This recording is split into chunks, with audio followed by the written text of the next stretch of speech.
Alright. Ano po isasakog natin doon sa ano? Nilaga lang po siya Ang kanina. panlasa? Asin po. Asin lang? Opo. Walang mga ano, cornstarch, Wala po. ganyan, Hindi harina, itlog, wala, parang na po. ano. Pero may gravy naman daw, mami. Sa pagpiprito ng dagang bukid, kailangan muna itong timplahan ng asin. At saka ipiprito sa mainit na mantika. Ilang minuto po siya pinipito? Pagka po ano na siya, yung mapula na siya, ganun, pwede na po siyang bibili. Mga 10 minutes. Opo, ganun. mga ganun. May iba siyang aroma.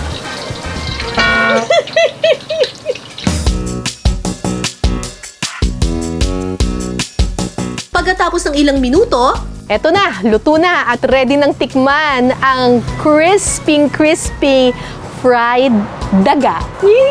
Tigisa daw tayo dito. Yes. Excited ako matikman yung parang liver niya. Parang liver siya ng manok. pero ang tanong, ang fried dagang bukid, pareho rin ba naming magugustuhan? Ito, hindi mo na talaga mapagkakailang daga. Gusto ko matry yung liver. So daw, miss. Yeah. Titikman ko muna ng walang...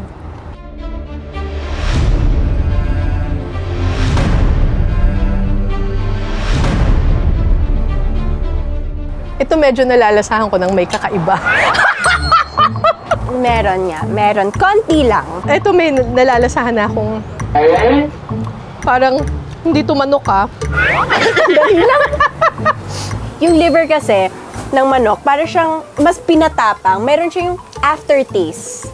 Pero hindi naman siya... Yun, tama. May aftertaste siya.